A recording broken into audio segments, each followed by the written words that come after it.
March 21st, 1967.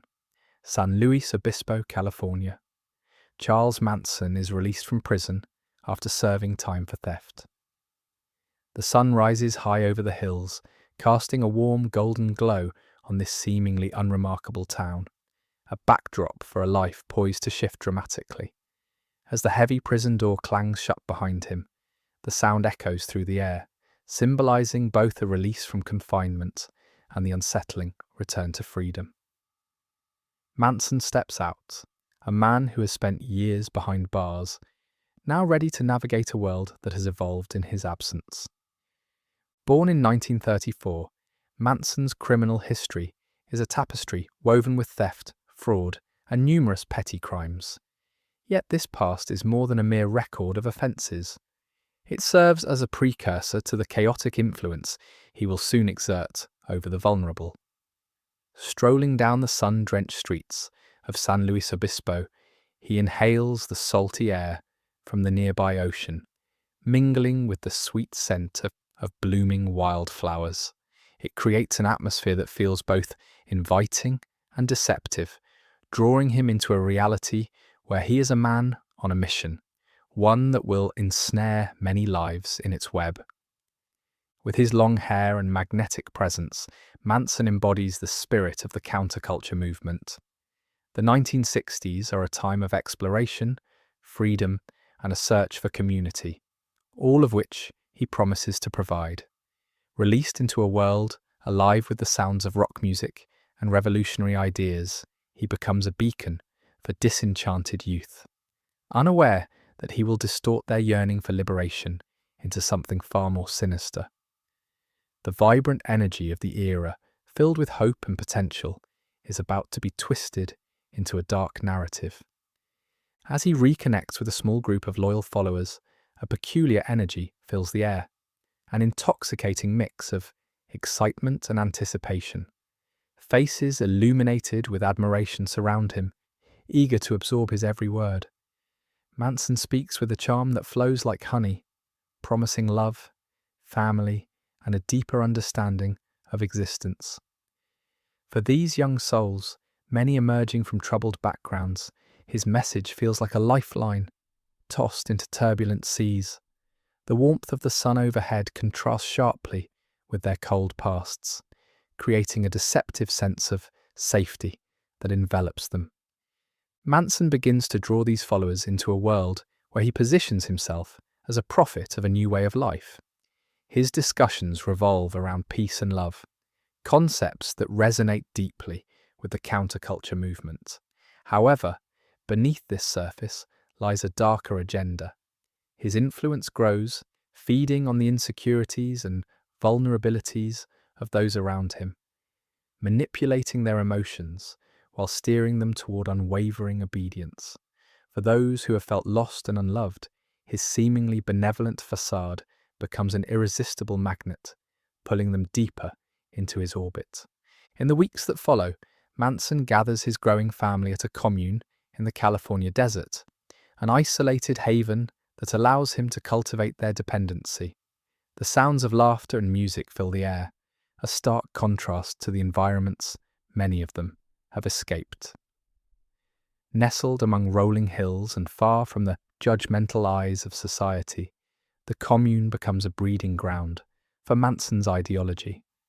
The earthy scent of dust mingles with the sweet aroma of marijuana, creating an atmosphere charged with a false sense of freedom. Yet as the sun sets, casting a warm glow over campfire gatherings, a chilling reality begins to seep into their lives. With each passing day, Manson's manipulation deepens. He capitalizes on the societal upheaval and race riots erupting in major cities across America, preaching about an impending apocalyptic race war he calls Helter Skelter. His rhetoric captures the imagination and fears of his followers, transforming their once carefree laughter into an undercurrent of tension. The strumming of guitars and the smell of cooking food become overshadowed by his increasingly unpredictable and violent discourse.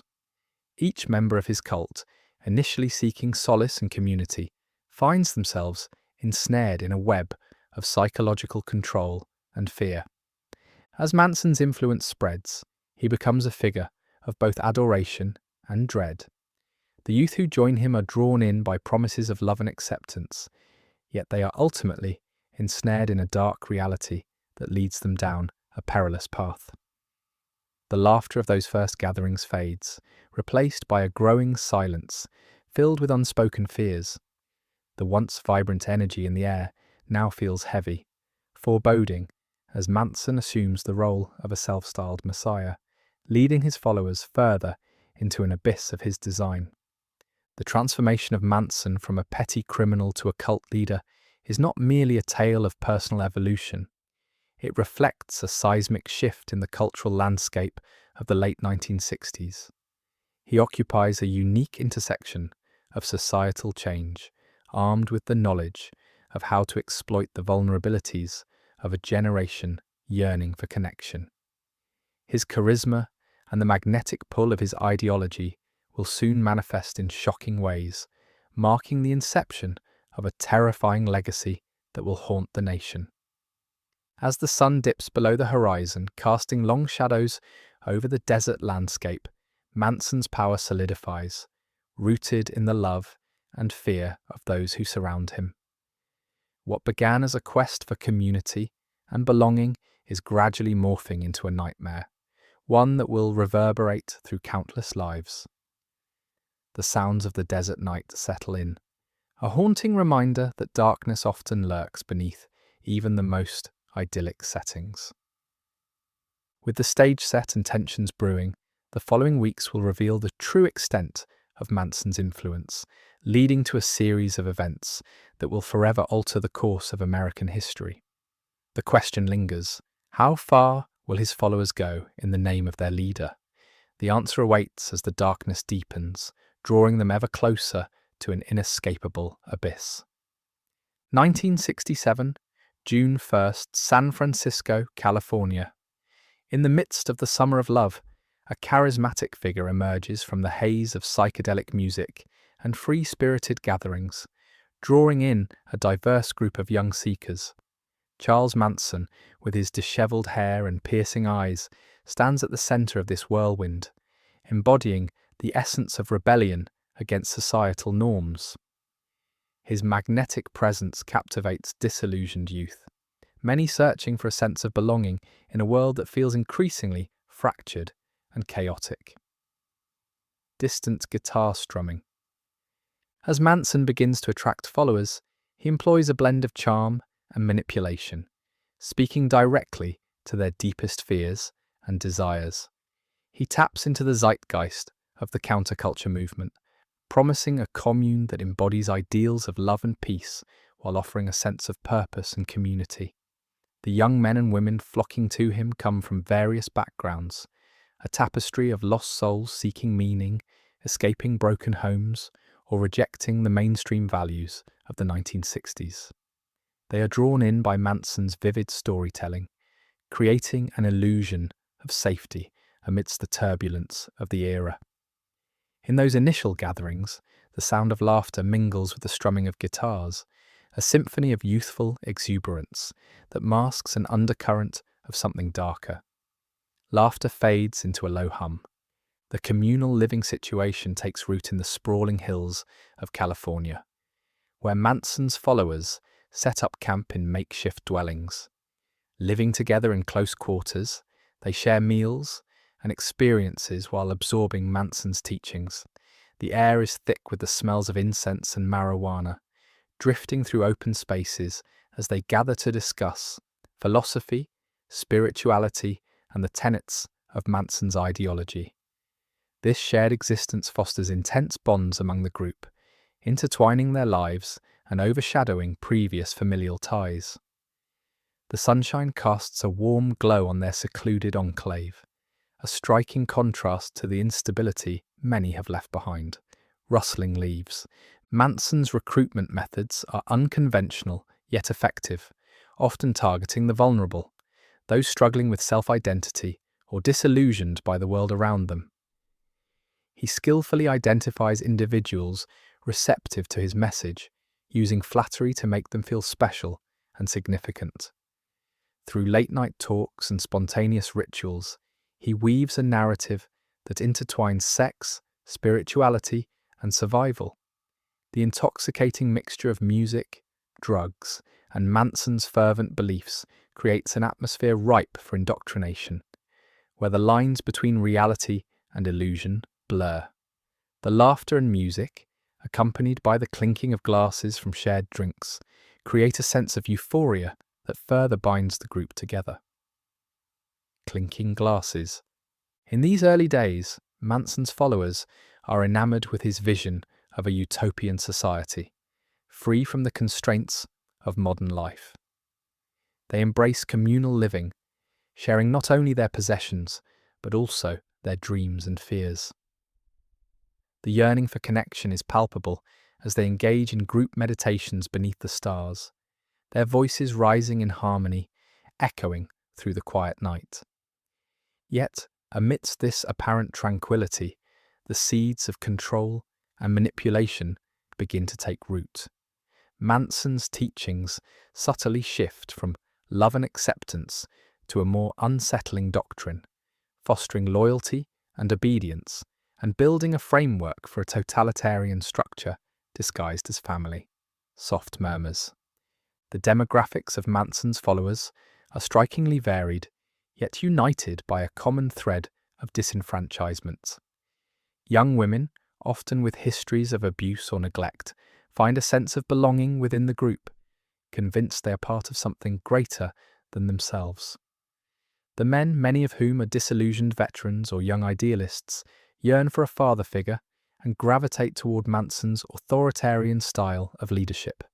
Together, they create a community that feels like a refuge, yet one that slowly distorts under Manson's increasingly erratic control.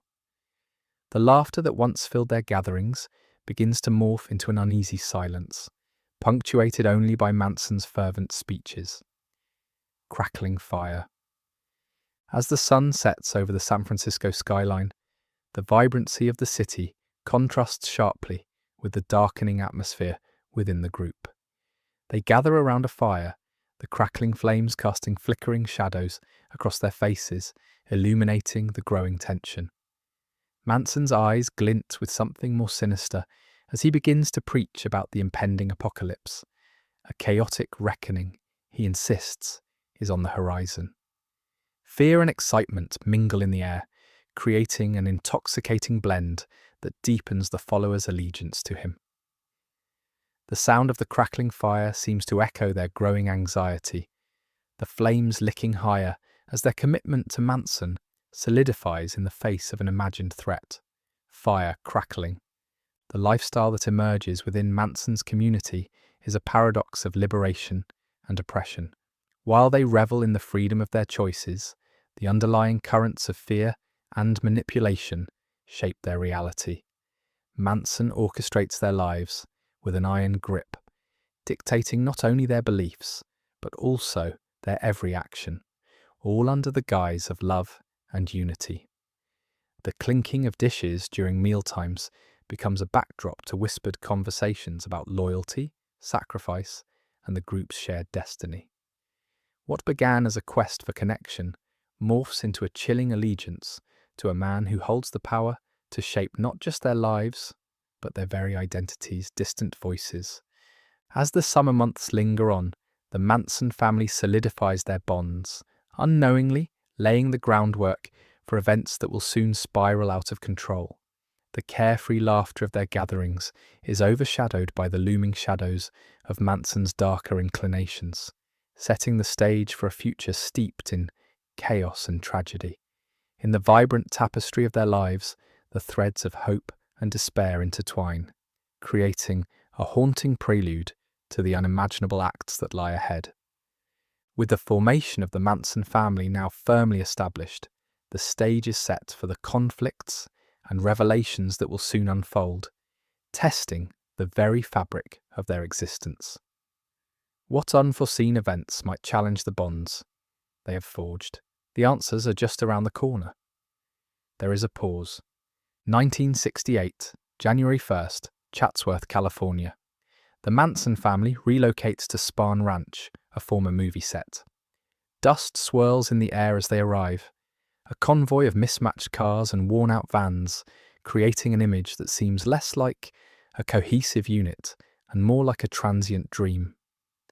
Once a backdrop for classic westerns, Spahn Ranch now stands as a decaying remnant of Hollywood's golden age, its wooden structures sagging under the weight of neglect and time. Lush hillsides embrace the property, their vibrant greens sharply contrasting with the peeling paint and rusting metal of the buildings, crafting an eerie juxtaposition that foreshadows the events that will unfold within these walls. As they settle in, the living conditions are far from ideal. The family, a mix of young men and women, often find themselves sleeping in tents or the dilapidated trailers scattered across the expansive grounds. The air is thick with the pungent scent of grease and dirt as the group improvises cooking over makeshift fires, the smoke curling into the sky like a ghostly offering to the spirits of the ranch's cinematic past. There is a haunting beauty to the place, yet beneath its charm lies an unsettling atmosphere, echoing with the laughter and screams of the films that once played out here. Crackling fire. At the centre of this makeshift community stands Charles Manson, a self-proclaimed messiah whose magnetic personality draws individuals into his orbit. His influence is palpable. He effortlessly shifts from charismatic leader to a brooding figure, demanding unwavering loyalty and devotion from those around him. The way he speaks is almost hypnotic, as if casting a spell over the gathered souls, pulling them into a world governed by his whims and visions. Manson's eyes reflect an intensity that captivates and unnerves, leaving his followers in a state of both reverence and fear. Distant murmurs. At Spahn Ranch, Manson's control over the group deepens, not merely through words but by establishing a lifestyle that fosters dependency. The family adopts a communal way of living, sharing everything from food to affection. While this creates an illusion of unity, it also serves to isolate them from the outside world. Laughter and the occasional strumming of a guitar float through the air, yet these sounds are often punctuated by moments of tension, whispers of dissent swiftly silenced by Manson's mere presence. A glance, a word, and the energy of the group shifts instantaneously. In this cocoon of togetherness, Manson cultivates a sense of belonging that feels intoxicating, yet it hangs heavy with unspoken rules and looming consequences for those who dare to defy him. Rustling leaves.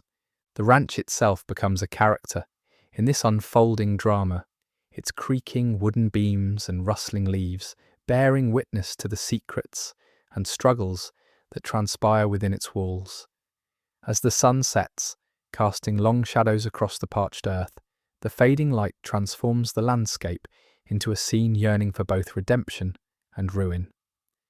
This transformation ignites a sense of urgency among the family members, pushing them deeper into Manson's clutches as he encourages their desires and fears to intertwine. They dance and sing around campfires, bubbling laughter mingling with the crackling flames. Yet the atmosphere feels charged, as if tensions simmer just below the surface, waiting for a spark to ignite them. Crackling flames. Within this seemingly idyllic setting, a deliberate darkness lurks, an underlying current of manipulation that becomes more pronounced as the days stretch on. Manson's teachings, a convoluted mix of philosophy and paranoia, begin to take root in the minds of his followers. He speaks of love and unity, but wraps these concepts in a narrative of impending apocalypse and societal collapse, drawing them into a world where only he holds the answers. Conversations shift from dreams of peace to discussions of violence, cloaked in a disguise of righteousness. Each passing day at Spahn Ranch layers additional complexity to their reality, blurring the lines between right and wrong, creating an environment where loyalty is measured by compliance and dissent is met with threats veiled in kindness. Faint whispers. As the family acclimates to their new home, the boundaries of their previous lives dissolve, replaced by the imperfect harmony of shared existence. The once clear divisions between individuals begin to erode, merging them into a singular entity under Manson's rule. He exploits their vulnerabilities, weaving stories that justify their increasingly chaotic reality, his voice weaving through the air like a siren's call. A soft breeze ruffles through the trees, mingling with the whispers of the family as they begin to adapt to life at the ranch, their identities slowly becoming entwined with Manson's vision. Gentle wind. As twilight descends, the atmosphere thickens with an unshakable sense of foreboding, contrasting sharply with the playful camaraderie that often fills the air. The laughter and singing may mask it for now, but the growing tension simmers just beneath the surface, a reminder that in this place, where dreams collide with nightmares, the story is far from over. With Manson's hold tightening and the ranch becoming a crucible for transformation, the Manson family's fate hangs in the balance as they prepare to navigate the treacherous waters ahead. As the echoes of their laughter linger, the scene shifts, and the full weight of the choices made within these weathered walls begins to unfurl. What lies ahead is a journey that will test their bonds and force them to confront the true nature of their allegiance to a man who claims to be their savior. 1968, May 1st, Spahn Ranch, California. Manson becomes obsessed with the Beatles' music, interpreting it as a prophecy. The sun hangs low over the sprawling landscape, casting elongated shadows across the dusty ground where Charles Manson gathers with his followers. This eclectic group, consisting of young men and women in search of purpose and belonging, is drawn to Manson's magnetic yet unsettling presence. As the sounds of the Beatles emanate from a nearby record player, the air becomes thick with the scents of sun-baked earth and the faint aroma of marijuana smoke, creating an atmosphere ripe with both promise and delusion. Manson listens intently, not merely as a fan, but as a self-proclaimed prophet, convinced that the lyrics hold secret messages meant for him and his devoted acolytes. Sitting cross-legged on the ground, Manson's gaze fixates on Helter Skelter, a song from the Beatles' White Album. The chaotic themes resonate deeply within him, igniting a feverish interpretation that this track foreshadows an impending race war, a catastrophic upheaval he believes is essential for the revolution he envisions. He begins to weave intricate theories, linking the song to his own warped ideology. His followers, captivated by his fervour, nod in agreement, their expressions reflecting a mix of awe and fear. The music pulsates through the group, each rhythmic beat igniting their imaginations and anxieties, solidifying the bond between Manson and his followers, who feel chosen to fulfill the prophecies he claims to decipher. As the California afternoon drifts on, Manson rises to his feet, gesturing emphatically as he speaks, his voice rising above the melodic strains of the Beatles. He declares that they must prepare for the coming revolution, whispering ominously about a time when they will rise against those he deems oppressors. The intensity of his voice reverberates in the air, a compelling force that ignites a fervent response from his followers. Their eyes widen with devotion as they lean in closer, entranced by the apocalyptic visions he conjures from the music.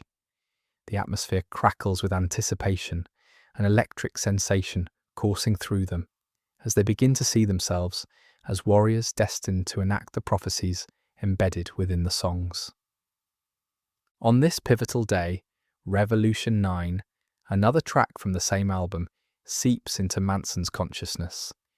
This sound collage, a chaotic mix of voices, laughter, and disjointed phrases, mirrors Manson's erratic thought process perfectly. He equates this dissonance with the societal upheaval he anticipates, using it to instill fear in his followers. The cacophony seems to validate his beliefs, reinforcing the idea that chaos is an inherent aspect of their world. Caught in the spell of his interpretation, his followers begin to shout their agreement, their voices merging with the dissonant soundtrack that Manson has made his own. This moment transforms into a collective psychosis, where the boundaries between music, madness, and movement blur into a haze of confusion and fervour. As the sun dips below the horizon, painting the sky in vivid streaks of orange and purple, Manson draws his followers closer, urging them to embrace the message he believes is encoded in the music. He speaks of a family that must unite, a group destined to rise above the chaos and lead the way to a new world. The sounds of the Beatles serve as an anthem for this newly forged identity, a soundtrack for their radicalization. The warm night air envelops them, carrying the lingering notes of melodies that have entwined their fates. It feels as if the music has become a drug, heightening their senses and making them increasingly susceptible to Manson's manipulations. Manson's interpretations of the Beatles' songs do not merely linger in the background. They dominate the narrative he constructs for his followers. He insists that the harmony and discord within the music reflect the duality of their existence and the struggles they must endure. In their minds, the songs morph from mere entertainment into a clarion call for action, prophetic messages guiding them toward a future only Manson can envision. As they gather around the flickering light of a campfire, the warmth of the flames starkly contrasts the chilling ideas being planted in their minds, ideas that will ultimately lead them down a dark path of violence and despair. Manson's fixation on the music cultivates a cult-like atmosphere among his followers who eagerly adopt his interpretations as their own. The Beatles become symbols of the revolution he preaches, their lyrics twisted into tools for manipulation. With each song that plays, the line between reality and Manson's philosophy blurs further, creating a dangerous resonance that echoes in the hearts and minds of those who follow him. The laughter and chatter gradually fade, replaced by an almost reverent silence as they absorb his every word, the music serving as a haunting soundtrack to their shared delusions. As night descends over Spahn Ranch, the ambient sounds of crickets chirping and leaves rustling create a serene backdrop that starkly contrasts the storm brewing within Manson and his followers. The atmosphere thickens, charged with an unsettling energy that foreshadows the violent events to come. Riding the wave of inspiration from the music, Manson continues to preach to his captivated audience, urging them to prepare for a battle they do not yet fully understand. The flames flicker and dance, casting eerie shadows across their faces, reflecting the turmoil and fervour that have come to define their reality. In this moment at Spahn Ranch, Manson's obsession with the Beatles' music crystallizes into a defining element of his manipulative power. The songs evolve from mere melodies into harbingers of fate, twisted soundtracks to a narrative that Manson constructs with chilling precision. As the group absorbs his fervent beliefs and prepares to embark on a destructive path, the influence of music melds with madness, setting the stage for the harrowing events that will soon unfold. And as the echoes of their fervent chants linger in the air, the scene shifts, hinting at the dark turmoil that will soon erupt from this twisted union of music and ideology. The next chapter looms, awaiting the inevitable fallout of Manson's insistence that he is the chosen messenger. 1968. July 1st, Spahn Ranch, California. Manson develops the helter-skelter theory, predicting a race war. The sun hangs high in the sky, casting long shadows across the dusty ground, creating an almost surreal atmosphere. Inside a rickety cabin, Charles Manson gathers his followers, their eager faces reflecting the intensity of his words. He speaks with fervour, urgency, and charisma, unveiling a theory that will come to shape the beliefs and actions of his group. The helter-skelter theory, a prophecy steeped in chaos and violence. At the core of Manson's ideology lies the notion of a race war, a catastrophic event he insists is not only inevitable, but necessary. He paints a vivid picture of society fracturing along racial lines, leading to a violent upheaval that he believes will favour his followers, the white community. As he articulates this grim vision, the tension in the room thickens, the weight of his words sinking deep into the minds of those assembled. He references the Beatles, particularly their song Helter Skelter, framing it as a symbol of the chaos he envisions. This connection amplifies the urgency of his message, almost serving as a call to arms, urging his followers to prepare for the turmoil he claims is imminent. The atmosphere crackles with an electric undercurrent, a mix of fear and excitement binding the group closer together. Distant rustling. The followers lean in, eyes wide, hanging on Manson's every word. He emphasizes that this race war will not be a passive event, it will be a violent revolution. He speaks of a black uprising, one that he believes will lead to the ultimate collapse of society. Gasps and murmurs ripple through the group as they process the implications of his vision. For many, it resonates deeply, echoing their own disillusionments and frustrations. The ideology he presents offers a twisted sense of purpose, providing a reason to act in a world they view as chaotic and unjust. As he details his theory, the air thickens with the smell of sweat and dust, mingling with the faint scent of marijuana, creating an intoxicating atmosphere that fuels their fervour. Inhaling deeply, Manson's speeches grow increasingly intense, filled with impassioned declarations about the necessity of action. He pushes the group toward a mentality of readiness, framing the impending conflict as both a challenge and an opportunity. The followers nod in agreement, their enthusiasm swelling with every assertion he makes. They become entranced, captivated by the vision he conjures, a future where they play a crucial role in reshaping society. Manson draws parallels between their lives and those of historical figures who ignited change, portraying himself as a modern-day prophet guiding them toward destiny. Heartbeat. In a moment of fervour, he describes a scenario where they will find refuge in a hidden underground community, a safe haven amidst the chaos he predicts. For the group, this promise of safety and belonging becomes intoxicating. The notion of being part of something larger than themselves, something that will alter the course of history, feeds their growing loyalty to Manson. The room grows warmer, sunlight streaming through the cabin's dusty windows, illuminating the eager faces of the followers who are now fully invested in this apocalyptic narrative. Creaking wood. As Manson elaborates on his theory, he stresses the need for the group to prepare.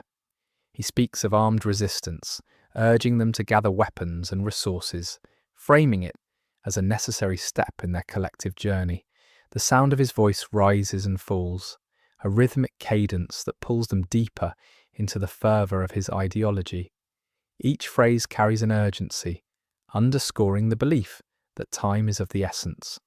The followers exchange glances, excitement and apprehension, flaring in their eyes as they digest the implications of his words. The cabin buzzes with a low hum of agreement and whispered affirmations, a collective echoing Manson's ideological fervour. Murmurs of agreement.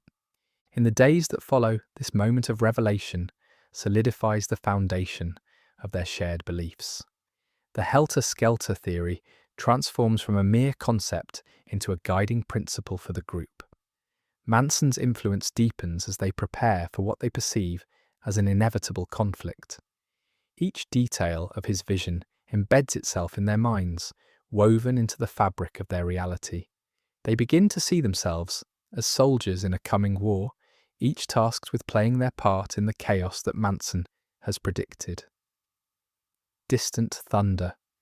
Manson's charisma, paired with the intoxicating atmosphere of Spahn Ranch, creates a perfect storm, propelling the group's radicalism. The excitement in the air becomes palpable, a blend of hope and fear that strengthens their commitment to Manson and his prophecy. Everything he speaks of feels real to them, a potent combination of imagination and belief that will shape their actions in the months to come. Outside, the sounds of the ranch, chirping birds, rustling leaves, stand in stark contrast to the tension brewing within. Soft breeze. As the sun begins to dip below the horizon, casting a golden hue over the ranch, the energy in the cabin shifts. Manson recognizes that he has planted seeds of commitment, and as he surveys his followers, he sees their readiness to follow him into chaos, to embrace the darkness of his predictions. This moment signifies a pivotal turn, marking the transition from ideology to action, as they prepare to embark on a course that will irrevocably change their lives and the lives of countless others. Heartbeat quickening. With a chilling sense of inevitability, Manson's words linger in the minds of his followers long after the gathering ends. The helter-skelter theory, once merely a prophecy, begins to evolve into a dangerous mission, leading them down a path from which there may be no return. As the sun sets over Spahn Ranch, the stage is set for the violence and upheaval that will soon unfold, drawing the world into a dark chapter of history. In the days to come, the group's fervour will lead them to actions that will reverberate through time, forever marking them as both victims and perpetrators in the horrific story that is about to unfold. A moment of silence follows. 1969, January 1st, Los Angeles, California. Manson orders his followers to commit their first violent acts. The air is thick with tension as Charles Manson, an enigmatic figure radiating a magnetic charm, gathers his devoted followers beneath the dim glow of a flickering light bulb in their makeshift commune. The chill of the night creeps in, contrasting sharply with the fervour igniting within the group. Manson stands before them, articulating his vision of chaos and rebellion, a violent awakening he believes will usher in a new world order, one where his ideology reigns supreme.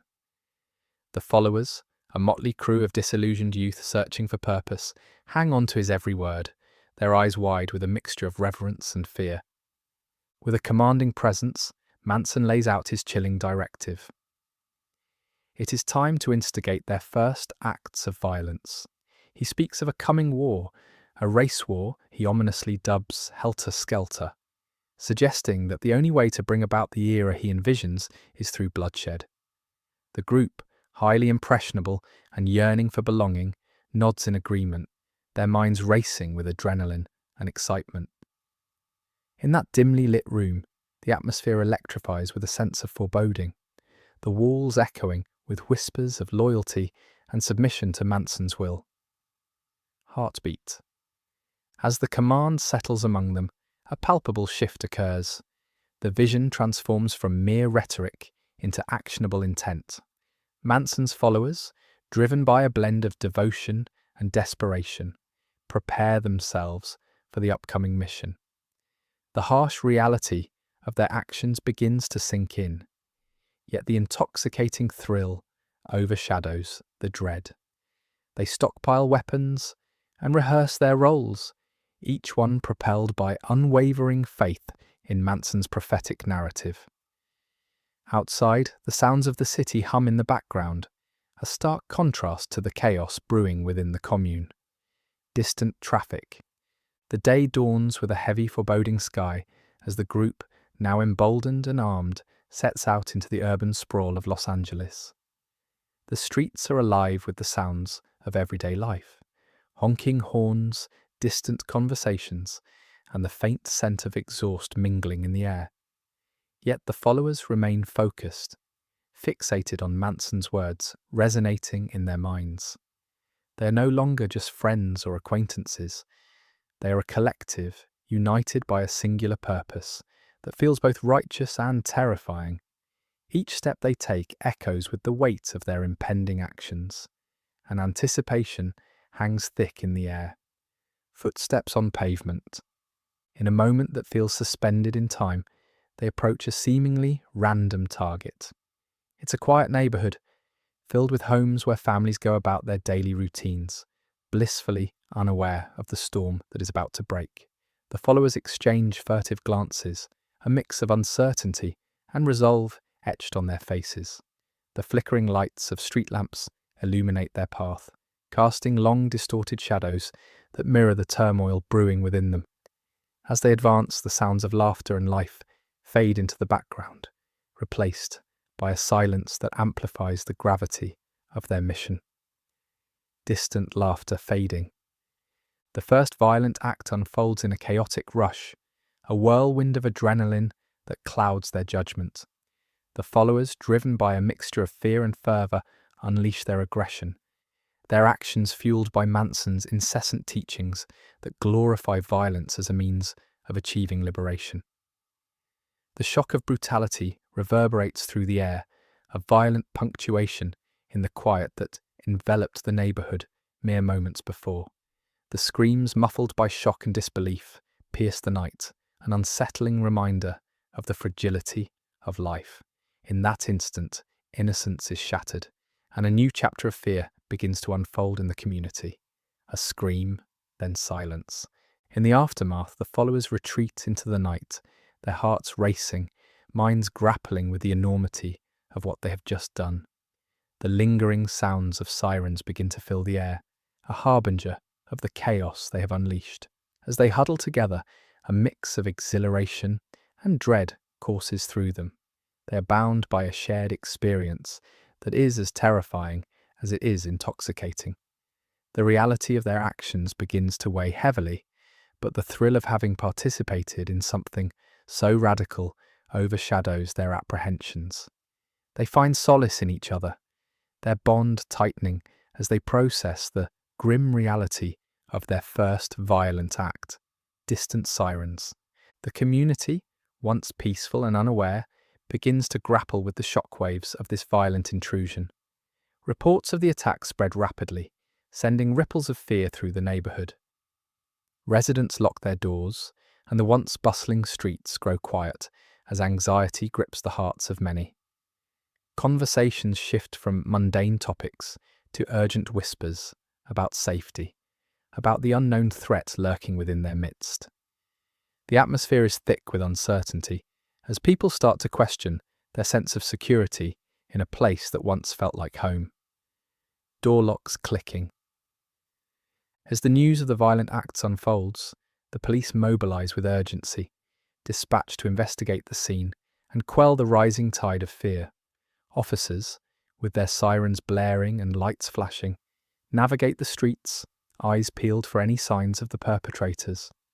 The sound of their radios crackling with updates reverberates through the night air, blending with the anxious murmurs of concerned citizens. The feelings of safety and trust begin to unravel, leaving a palpable tension hanging over the community. Police radio chatter. This escalation of violence marks a turning point, not only for the Manson family, but for the unsuspecting community thrust into their chaotic world. The darkness that begins to envelop the neighbourhood mirrors the internal struggle of Manson's followers, caught between loyalty to their leader and the stark reality of their actions. As the community braces for the repercussions, the air is thick with despair, uncertainty, and the haunting realization that their lives will never be the same again. In the shadows of the night, the Manson family stands united, their path forward unclear, yet undeniably forged in violence. The chilling events of this night will echo through time, shaping their future and marking the beginning of a terror that will resonate far beyond their initial actions. What lies ahead is an unfolding drama that promises to reveal the depths of devotion, manipulation, and the terrifying consequences of blind allegiance. Fading Footsteps, 1969. August 1st, Spahn Ranch, California. Manson plans the Tate murders as part of Helter Skelter. Inside the sun-drenched, dilapidated walls of the ranch, Charles Manson gathers his devoted followers, the air thick with anticipation and an unsettling energy. The group sits on the dusty floor, their faces illuminated by the flickering light of a nearby lantern, casting long shadows that cling to the corners of the room. This is not a casual gathering.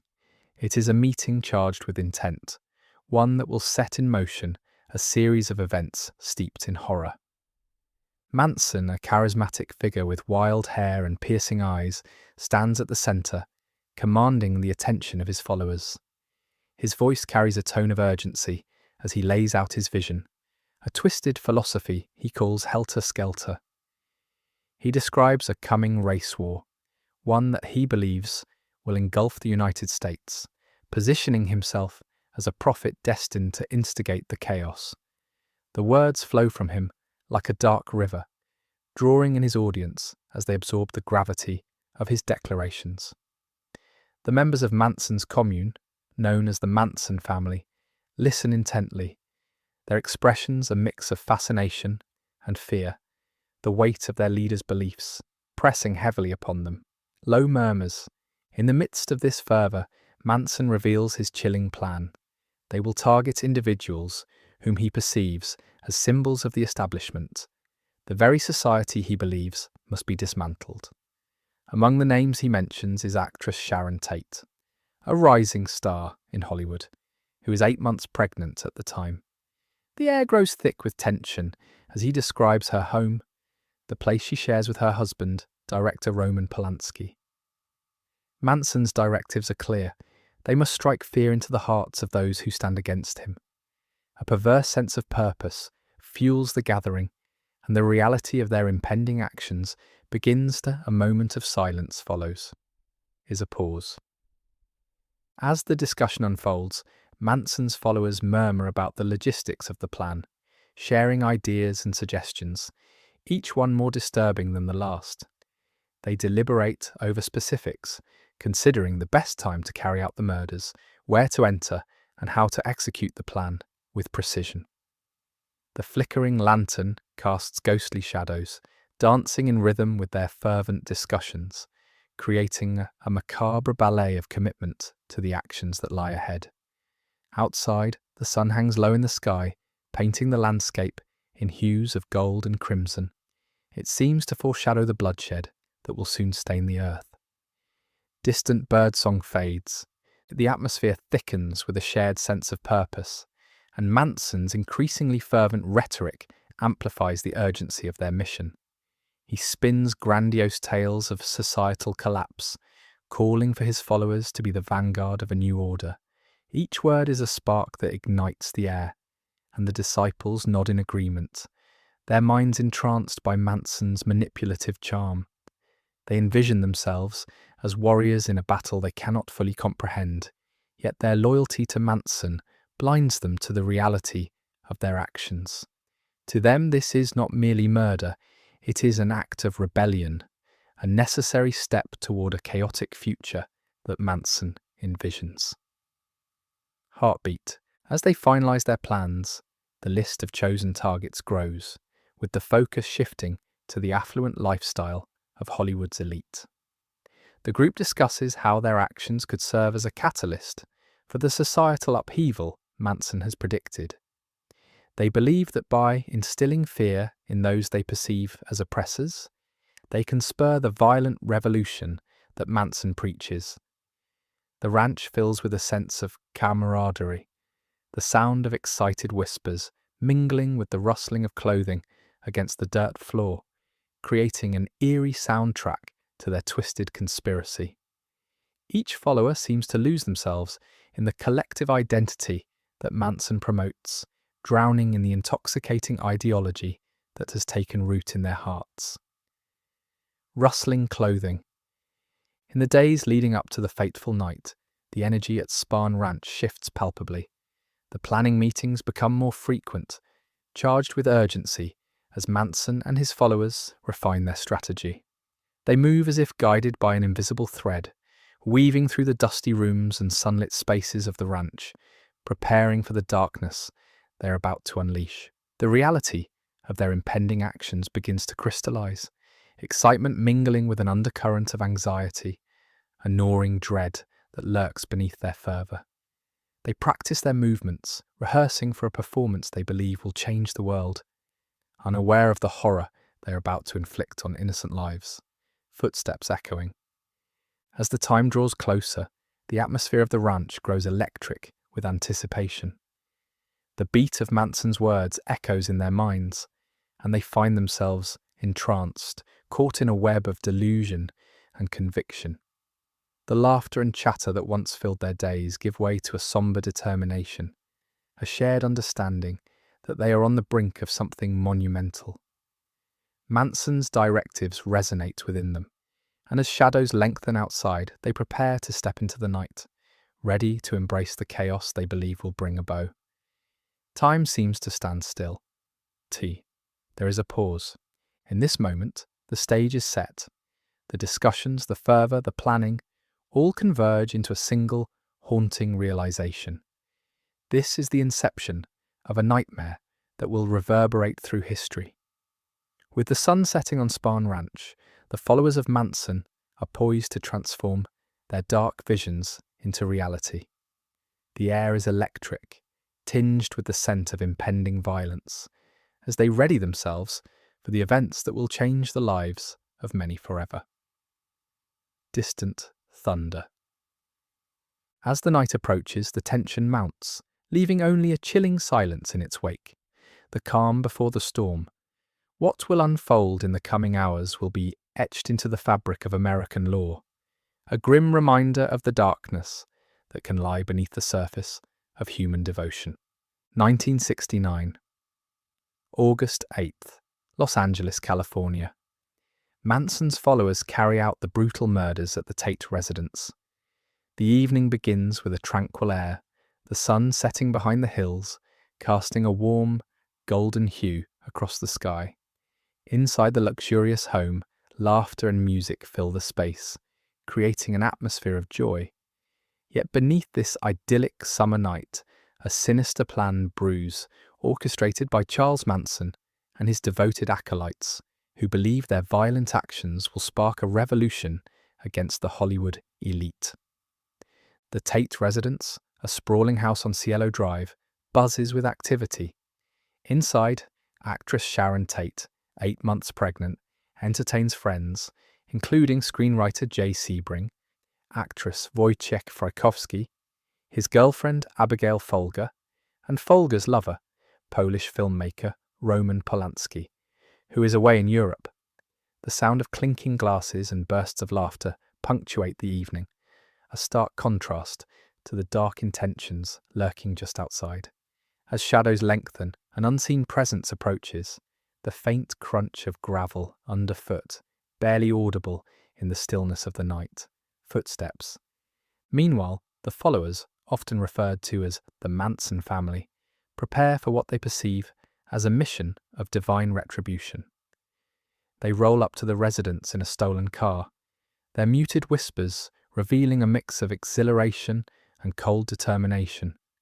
The weight of their impending actions settles in, thickening the atmosphere with tension. As they exit the vehicle, the rustle of clothing and the soft thud of boots against the pavement create an ominous soundtrack to their approach, each sound amplifying the dread that hangs in the air. Rustling clothing. Upon reaching the entrance, they find the door unexpectedly unlocked, an eerie invitation that feels both fortuitous and foreboding. The door creaks open, revealing a home softly illuminated by warm lamplight, while laughter from the party drifts into the night, blissfully unaware of the horror about to unfold. The first victim they encounter is Jay Sebring, caught off guard in the living room. The shift from light-heartedness to terror is jarring. Laughter gives way to screams that echo through the walls, shattering the peaceful ambience. Screams. In the ensuing chaos, the intruders swiftly overpower the occupants, their faces betraying a chilling focus. Sharon Tate, her belly round with child, pleads for her life, and that of her unborn baby. Her cries pierce the air, a desperate plea met with escalating violence. Outside, the night remains still, the muted chorus of anguish rising from within the home contrasting sharply with the serene surroundings. Muffled voices intermingle with the harsh reality of the brutality taking place, a haunting reminder of the fragility of life. Muffled cries. Inside the Tate residence, the scene spirals into a frenzied nightmare, each action unfolding with a terrifying precision. Frykowski and Folger attempt to escape, but their desperation is met with unspeakable violence. The clatter of overturned furniture, the pained gasps of victims, and the chilling resolve of the assailants weave a visceral tapestry of horror that envelops the once peaceful abode. The smell of sweat and fear fills the air, mingling with the lingering scent of the evening's dinner, an unsettling reminder of normalcy lost. Furniture crashing. As the night deepens, the horrific tableau continues to unfold, punctuated by the sounds of struggle and muffled pleas for mercy. The chilling laughter of the perpetrators contrasts sharply with the cries of the victims, symbolizing the total collapse of safety and humanity in what was once a joyful gathering. The atmosphere thickens with despair, an almost tangible force as the reality of the murders sets in, leaving an indelible mark on the walls of the home, as if the very structure absorbs the tragedy. Distant laughter. Eventually, the perpetrators leave the scene of their crime, disappearing into the night, their laughter echoing faintly as they drive away, mingling with the distant sounds of the city. The residents of Los Angeles remain blissfully unaware of the horror that has just been unleashed, as the clock ticks forward and the first rays of dawn begin to breach the horizon. The quiet hum of early morning hours will soon meet the unsettling discoveries that lie ahead, as the bodies are found and the horror unfolds in the light of day. City sounds. In the aftermath, the news of the Tate murders reverberates throughout not just Los Angeles, but the entire nation. Shock and disbelief grip the public as headlines flash across newspapers, illuminating the gruesome details of a crime that has shattered the idyllic image of Hollywood. The sense of safety that once enveloped the community dissipates, replaced with fear and uncertainty, as residents grapple with the reality that such violence could invade their lives. Vivid descriptions of the crime scene, steeped in tragic loss, touch a nerve across every household, leaving a lingering taste of horror in the mouths of those who hear the news. Newspaper rustling. As days pass, reactions swell like a tide, with vigils held and candles lit in memory of the victims. The echoes of their names, Sharon Tate, Jay Sebring, Wojciech Frykowski, Abigail Folger, become synonymous with loss, a stark reminder of the fragility of life caught in the crosshairs of madness. Community members gather to share their grief, a palpable sense of unity emerging in the face of tragedy. The air is thick with sorrow and disbelief, filling the spaces once occupied by laughter and life, as the community seeks solace in shared remembrance. Soft murmurs. The Tate murders set off a chain reaction, marking a turning point in American history as the nation collectively grapples with the spectre of violence that has infiltrated its cherished ideals. The horror of that night reverberates far beyond the walls of the residence, instilling fear in the hearts of many and igniting questions about safety, celebrity, and the darker side of human nature. What began as an evening of joy and celebration now serves as a haunting reminder of how quickly life can turn into chaos. Heartbeat. As the legacy of the Tate murders begins to take shape, lingering questions remain, heavy with implication. What drives a person to such extremes? And how does a community begin to heal after such profound loss? These questions linger, weaving a complex narrative that will unfold in the days, weeks, and years to come, as the search for justice begins and the shadow of the Manson family looms ominously over all. Fading footsteps. 1969. August 10th, Los Angeles, California. Manson's followers murder Leno and Rosemary LaBianca. The sun casts a warm, late afternoon glow over the quiet streets of Los Angeles. Yet within the secluded confines of the LaBianca home, an unimaginable horror is about to unfold. Just hours after the brutal Tate murders, the atmosphere thickens with an undercurrent of violence, signalling the beginning of another gruesome mission orchestrated by Charles Manson and his devoted followers, who are now fully engulfed in a chaotic ideology that binds them together. Leno LaBianca, a successful grocery chain owner, and his wife, Rosemary, return home after a night out, their evening tinged with an unsettling sense of unease. It's a feeling that gnaws at them, as if something malignant thrums just beneath the surface of their world. In the early hours of the morning, Manson's followers force open the front door of their home, their faces eerily calm, a stark contrast to the frenzy that will soon erupt within those walls. Metal clang. The sound of metal against metal rings out as they flood the house, each movement deliberate and chillingly practiced, as if they have rehearsed this moment countless times. Inside, the LaBiancas are caught off guard, the piercing sound of footsteps echoing in the stillness of the night, a jarring intrusion into their ordinary lives. Leno, a robust man in his 40s, immediately senses the danger that has invaded his sanctuary, but it is too late. The followers, armed and driven by Manson's twisted commands, unleash chaos upon them. A voice hushed yet filled with dark authority issues orders, and the atmosphere thickens with confusion, fear, and helplessness. The LaBianca's home transforms into a stage for malevolence, revealing the depths of human depravity, a stark reminder that life can pivot from the mundane to the horrific in the blink of an eye. As the minutes stretch into what feels like an eternity, the LaBiancas confront the grim fate that has been orchestrated for them. Leno is overwhelmed first, the weight of multiple attackers forcing him to the ground. The house, once a sanctuary, pulses with tension, the air heavy with the metallic scent of impending violence. Rosemary, caught in the crosshairs of terror, struggles in vain against her captors, the frantic sounds of muffled cries and scuffling feet reverberating through the walls like a haunting echo. In those fleeting moments, the ordinary sounds of a Sunday morning in suburbia are replaced by the chilling reality of life snuffed out far too soon. The brutality unfolds rapidly, the followers moving with an unsettling calm that belies the chaos they wreak.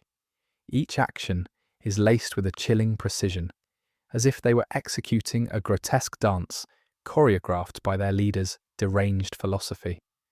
The LaBianca's pleas hang in the air, momentarily competing with the sound of frantic breathing and the rustle of clothing as the Manson family carries out their horrific plan, transforming the couple's home into a macabre crime scene. Outside, the sun continues to rise, casting golden rays that filter through the windows, an ironic juxtaposition to the darkness settling inside.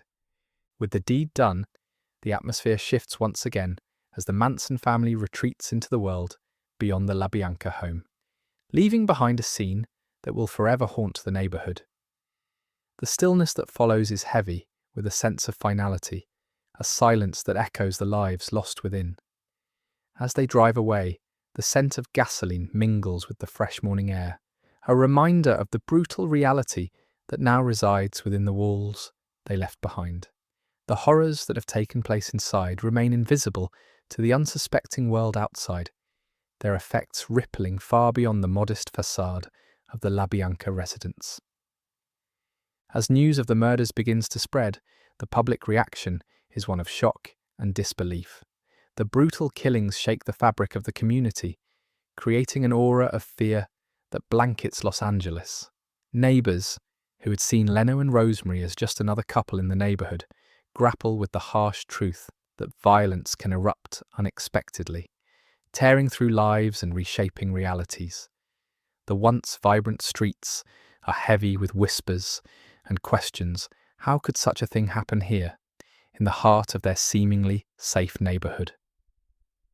Authorities launch an investigation, piecing together the connections to the Tate murders and the emerging Manson family. As the days unfold, more details surface, revealing a web of manipulation and madness that grips the city.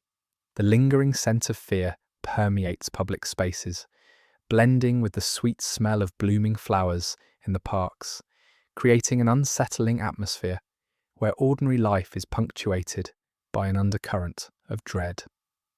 The LaBianca murders mark a turning point, one that deeply embeds the Manson family's legacy of violence into the communal consciousness. As the story of Charles Manson's reign of terror continues to unfold, the LaBianca killings become a haunting representation of the depths of human depravity.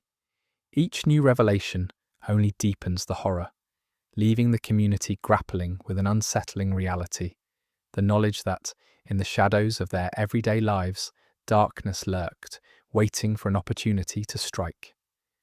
What does it say about society when the very people who seem to belong to it can turn so violently against their fellow man? The questions linger, begging for answers while the shadows of the past loom ever larger. With the LaBianca murders casting a long shadow over Los Angeles, the search for justice begins to take shape. Investigators sift through every detail, desperately trying to unravel the threads of chaos left in the wake of Manson's followers. As the community wrestles with the grief and horror of the murders, they are left to wonder, how far-reaching are the implications of this violence? And what steps will be taken to ensure that such darkness does not encroach upon their lives again? The answers remain unknown, but the echoes of that fateful night resonate throughout the city, forever changing the landscape of Los Angeles. As the details of the LaBianca murders emerge, the implications of Manson's influence begin to unfold, drawing a clearer picture of a community forever altered by the spectre of violence. The investigation leads to deeper explorations of Manson's ideology and the origins of his twisted beliefs, setting the stage for the next chapter in this chilling saga. 1969. August 12th, Los Angeles, California. Police begin investigating the Tate and LaBianca murders. The air is thick with confusion and dread as officers arrive at the scene, their footsteps echoing against the pavement of Cielo Drive.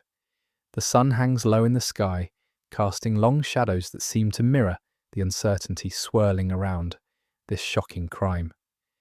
As they approach the sprawling estate, a faint scent of blood lingers in the air, creating a palpable tension that settles over the scene, leaving the officers acutely aware of the gravity of their task ahead.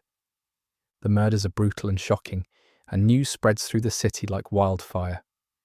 Reports of the crime reach the Los Angeles Police Department just after dawn, when a passerby stumbles upon the horrific scene. Inside the home, the bodies of actress Sharon Tate, a rising star in Hollywood, and her guests lie motionless in a gruesome tableau that tells a story of violence and chaos. Officers, clad in crisp uniforms, exchange grim glances, fully aware that this investigation will escalate far beyond a routine case, igniting a firestorm of public interest and fear.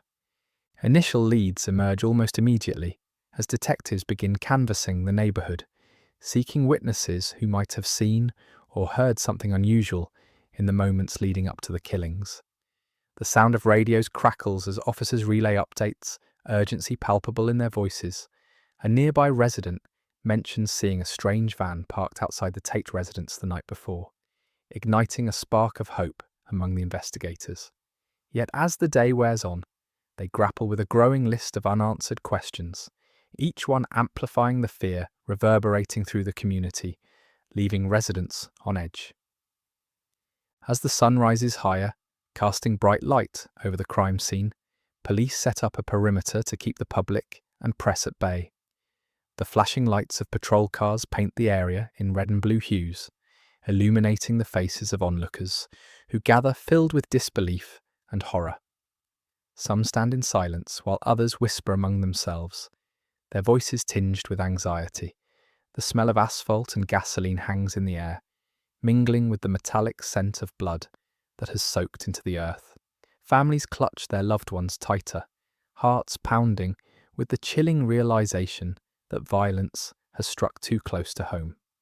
Meanwhile, detectives sift through the details of the crime, learning that the victims had friends over for a gathering, a social evening punctured by the unthinkable. Officers meticulously document each piece of evidence, noting the position of bodies, the trajectories of bullets, and the charred remains of nearby furniture. As they work, the distant sound of sirens echoes through the warm summer air, a reminder of the chaos unfolding beyond the estate's confines. The weight of their task feels heavy on their shoulders, charged with the responsibility of bringing justice to those who can no longer speak for themselves. Hours pass and the investigation expands as police uncover connections between the Tate murders and the LaBianca killings, which occur later that same night. The timeline becomes increasingly convoluted, winding through the dark alleys of Los Angeles, where fear festers and whispers of a shadowy cult begin to surface. Eyes dart nervously among neighbours who now question the safety of their own homes. The police are not just chasing leads. They are attempting to stem the tide of panic that has enveloped the city, a city now gripped by uncertainty. As night falls, the atmosphere thickens with apprehension. The sound of crickets chirping fills the air, contrasting with the muffled voices of officers discussing strategies and leads. The weight of their task hangs heavily on their hearts, each passing hour bringing the chilling realization that the killer remains on the loose. Fear lingers like a dense fog, creeping into homes that once felt safe. The police know that the emotional toll of this case will not only impact the families of the victims, but also the entire community shaken by such a senseless act of violence. The LAPD begins compiling a profile of potential suspects, fueled by witness accounts and tips from the public. Each revelation brings a fresh wave of hope that they might uncover the truth. Yet each lead also deepens the mystery, leading them down twisting paths filled with dead ends. The sensation of hopelessness creeps into their conversations, a silent acknowledgement that this case may not be resolved easily, if at all. The hum of activity around the police headquarters is relentless, detectives poring over every scrap of evidence, piecing together the fragmented story of that fateful night. Public interest surges, and the media descends upon the investigation, eager to share each development with an audience hungry for news. Tension escalates as reporters congregate outside the police station, their voices a cacophony that fills the air with speculation and questions. Each announcement from the police is met with a frenzy of anticipation, citizens glued to their televisions and radios, desperate for answers that remain elusive. The faint sound of camera shutters clicking punctuates the oppressive atmosphere, capturing the urgency and high stakes of the investigation. As the investigation unfolds, the fear of the unknown looms large over Los Angeles. Each moment feels weighted with significance, every lead a potential breakthrough or a devastating disappointment. The officers remain resolute, determined to bring justice to the victims and their families. But as night settles over the city, they know they are only beginning to scratch the surface of a dark and tangled web. The scent of desperation clings to them, a reminder that the search for justice is often fraught with unexpected challenges. In this moment of darkness, the investigation is not just about solving a crime, it's about restoring a sense of safety to a community that feels increasingly vulnerable. The echoes of sirens fade into the distance, merging with the heartbeat of a city caught in a state of fear and uncertainty, setting the stage for what lies ahead. As officers prepare for another long night, the shadows stretch across the streets, hinting at the mysteries yet to be uncovered. The chase for the truth has just begun, but the path ahead is anything but clear. The terror of the murders leaves an indelible mark on Los Angeles, one that will take years to heal. In the fading light, the weight of the investigation becomes a testament to the resilience of those who seek the truth, even when it seems shrouded in darkness. The night deepens, and with it, the search for answers continues, intertwining lives in ways that will change them forever. The real story of the hunt for justice is only just beginning. 1969. October 1st, Los Angeles, California. Several Manson family members are arrested on unrelated charges. The sun hangs low in the sky, casting a warm, golden glow over the streets, but the atmosphere is electric with tension. Sirens blare as police vehicles converge on a dilapidated house in the city, their wailing slicing through the early evening calm. Officers flood the area, their presence a stark reminder of the mounting pressure surrounding the Manson family, whose violent actions have left an indelible mark on the community. In the wake of the Tate and LaBianca murders, law enforcement begins to unravel the tangled web of the Manson family, initially focusing on unrelated infractions.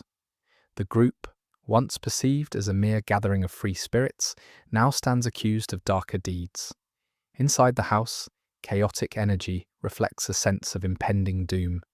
Manson's followers, still cloaked in the ideals of freedom and rebellion, share nervous laughter, blissfully unaware that their world is about to change irrevocably. As officers storm the premises, the mood shifts dramatically. The crackle of radios punctuates the air, and police commands echo through the crowded rooms. Caught off guard, the Manson family members scramble to comply with the hastily issued orders, their laughter fading into nervous whispers.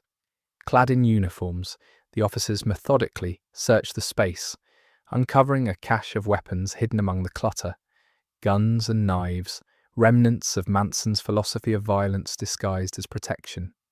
The scent of sweat and anxiety fills the air, mingling with the metallic tang of firearms, underscoring the gravity of the moment. As the arrests unfold, police begin to connect the dots linking these individuals to the chilling events of the summer. Each captured member bears the weight of suspicion, and their once harmonious community begins to fracture under scrutiny. Officers carefully catalogue evidence, while the Manson followers, disoriented and confused, stubbornly cling to the belief that they are invincible, that their leaders' promises of safety and power remain intact. Outside, a growing crowd gathers, drawn by the spectacle of this unfolding drama, murmurs of disbelief rippling through the onlookers as they try to comprehend the depth of the situation. Among those arrested is a young woman named Leslie Van Houten who, in the eyes of the world, represents the idealistic youth seduced by Manson's charisma. Her arrest sends shockwaves through the neighbourhood as people grapple with the reality that someone so seemingly innocent could be involved in such horrific acts. The initial shock gives way to a collective realization. The Manson family is not just a harmless group of flower children. They are part of a larger, more sinister narrative steeped in violence. The crowd, once animated by curiosity, now stands in silent contemplation, grappling with the unsettling truth of what has transpired. As the officers continue their work, whispers of the unsettling connection to the Tate and LaBianca murders surge through the gathering crowd. Each arrest feels like a domino falling, setting off a chain reaction of fear and uncertainty. Questions hang in the air. How could these individuals, once seen as symbols of the summer of love, be implicated in such dark and brutal acts? The atmosphere thickens with tension as the smell of exhaust from police vehicles mingles with the earthy tones of the nearby streets, creating an overwhelming sense of impending doom. The police continue their meticulous work, processing each arrested individual with a stern professionalism that reflects the gravity of their mission. As they read the charges aloud, the words resonate with chilling finality: conspiracy, possession of weapons, and other offences that hint at the darker motives underlying the group's existence.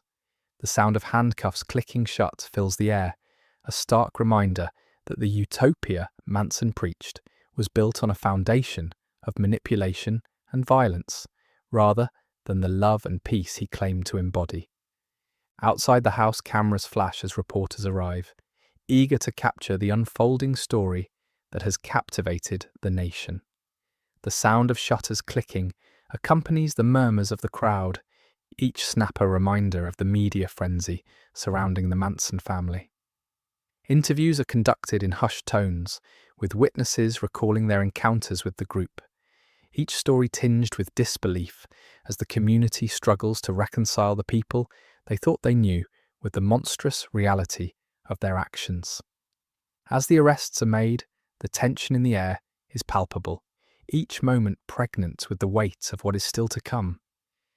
The police are acutely aware that they stand on the cusp of revealing a much larger conspiracy, one that threatens to shatter the very fabric of society. The world watches closely, as the Manson family's unravelling symbolises a broader existential crisis within the idyllic facade of 1960s America. As the last of the arrested members is led away, the arresting officers exchange knowing glances, fully aware that this is merely the beginning of the story. The echoes of sirens fade into the distance, leaving a heavy silence in their wake. The community is left to grapple with the fallout, the weight of fear settling in as they contemplate the darkness that lay just beneath the surface of their seemingly peaceful lives.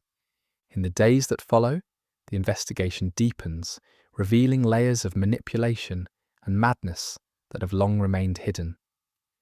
The Manson family's grip on their followers weakens, and whispers of betrayal begin to circulate among those still loyal to their charismatic leader.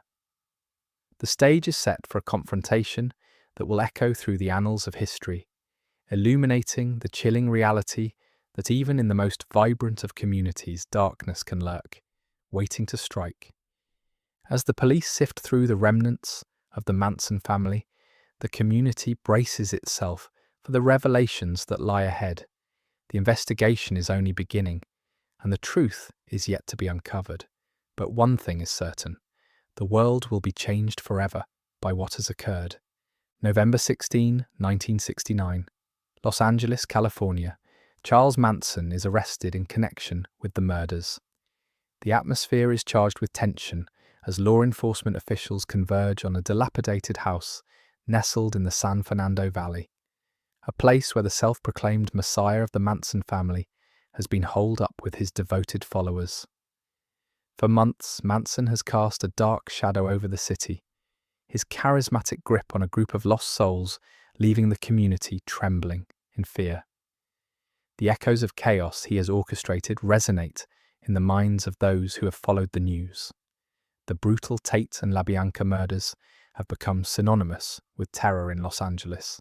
As the clock strikes 10, officers swarm the residence, their movements fluid yet determined, embodying the urgency of their mission. Manson, who has spent the preceding months evading capture, remains blissfully unaware of the storm approaching. A cacophony of footsteps reverberates against the pavement, punctuated by the distant wail of police sirens, a sound that has become all too familiar in the neighborhood. Outside the house, a crowd of onlookers gathers, their expressions a mixture of anticipation and anxiety. Locals whisper fervently among themselves, eyes wide with disbelief as they grapple with the gravity of the unfolding events. Inside, Manson lounges comfortably, exuding an air of confidence that belies the impending chaos. His followers, fiercely loyal, encircle him as if to shield him from the outside world. Drawn into a web of paranoia and ideology spun from his teachings, their eyes reflect both adoration and a flicker of fear.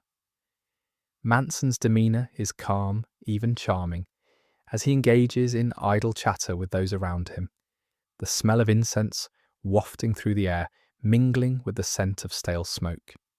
The atmosphere is thick with the intoxicating haze of a world removed from reality, where the impending confrontation seems a distant thought, overshadowed by their leader's magnetic presence. Then the moment arrives. The front door bursts open, with a thunderous crash sending shockwaves through the interior. Officers flood the space, badges glinting under the dim light as commands ring out, swiftly securing the area. Manson's expression shifts, surprise flickering before simmering defiance takes hold as he faces the very authority he has sought to evade. The scene unfolds in a disorienting blur.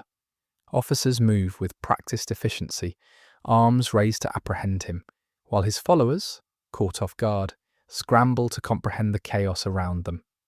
Manson, however, attempts to assert his power, even in captivity. With a smirk, he challenges the officers, his bravado clashing against their authority. "You're going to need a lot more than that," he sneers, his voice dripping with arrogance, as if the arrest itself is merely an inconvenience rather than a reckoning. The officers remain steadfast, their focus unwavering as they place handcuffs around his wrists, a symbolic gesture echoing the end of his reign. The sound of metal clinking against metal reverberates through the air, a chilling reminder of the violent acts that haunt the community. Outside, the crowd murmurs in disbelief, a mix of relief and trepidation swirling among them as they witness the arrest unfold. Faces painted with a haunting blend of emotions, some hopeful, others fearful of what this means for their community, watch as the man who has captivated and terrified them is led away.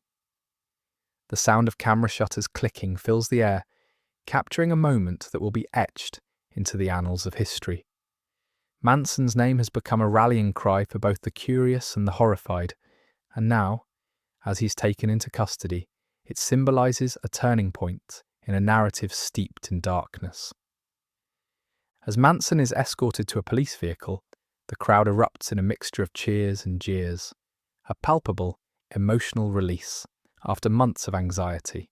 The thick tension that has gripped Los Angeles begins to ease, if only for a moment. Manson turns slightly, gazing back at the throng, his eyes flickering with a mixture of defiance and something darker, perhaps a hint of the chaos he has left in his wake. Despite the weight of the charges against him, he seems to relish the moment, as if the spectacle of his arrest is just another performance in a twisted play of his own making. In the days that follow, news of Manson's arrest reverberates across the nation, igniting conversations about the nature of cults, the fragility of trust, and the depths of human depravity. Experts and everyday citizens alike grapple with the ramifications of his actions, attempting to comprehend how a man could wield such immense influence over others, leading them to commit heinous acts in his name. The community, still raw from the violence that has infiltrated their lives, begins to engage in discussions about safety, vulnerability, and the measures needed to ensure that such darkness does not encroach upon their lives again. With Manson's arrest, the investigation into the string of murders takes a decisive turn, opening a door to deeper inquiries and revelations that will test the limits of understanding and justice. As the community braces itself for the revelations to come, questions linger in the air. What drives a person to such extremes? How does a community begin to heal after such profound loss? The echoes of that day will reverberate for years to come, as the once thriving streets of Los Angeles carry the weight of tragedy, forever altered by the events linked to a man who believed he was above the law. The stage is set for a trial, and the world watches closely as the next act of this chilling saga unfolds. June 15th, 1970, Los Angeles, California. The trial of Charles Manson and his followers begins, a moment that resonates deeply in the public consciousness as crowds gather outside the courthouse, eager to witness the proceedings unfold. The air hums with a blend of anticipation and trepidation, punctuated by the clicking of cameras as reporters jostle for position, capturing every detail for a nation desperate for answers. Inside, the courtroom presents a stark contrast to the chaos outside.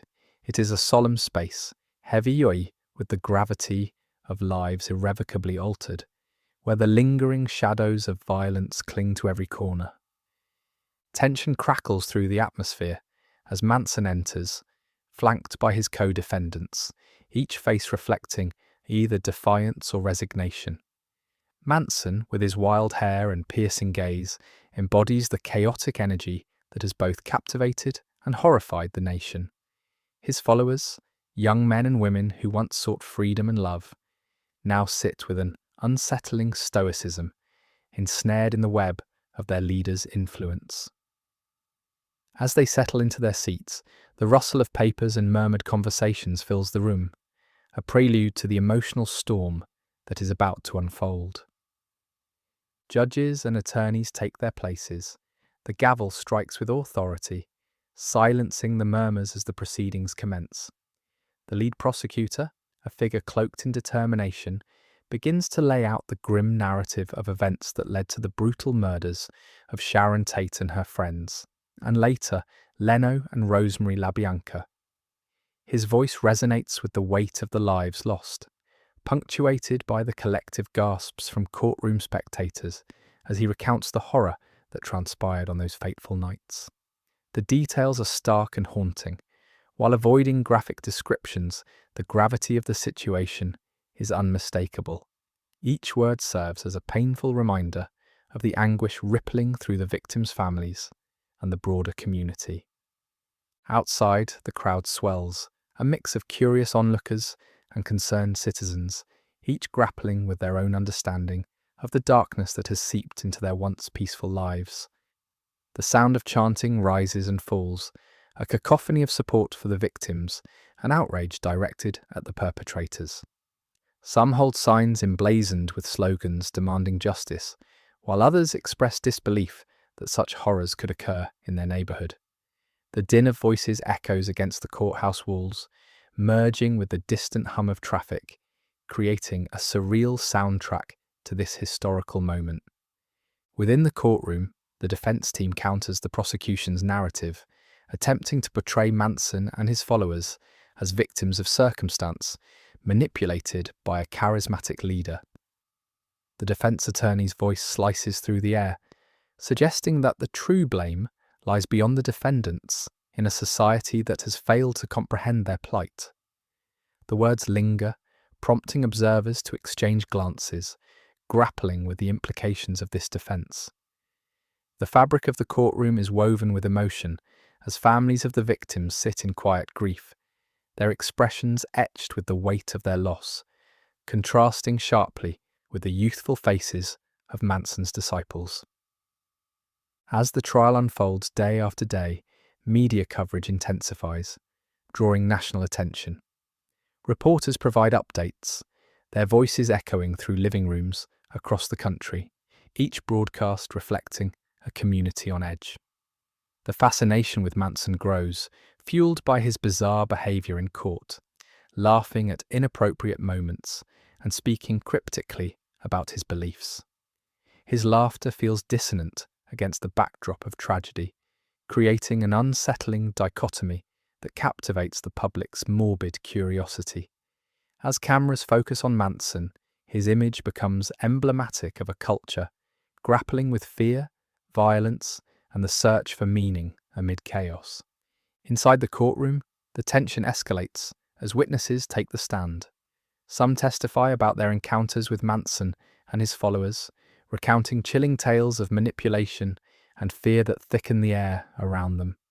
The sound of their trembling voices reverberates with emotion, drawing listeners deeper into the emotional turmoil of the situation.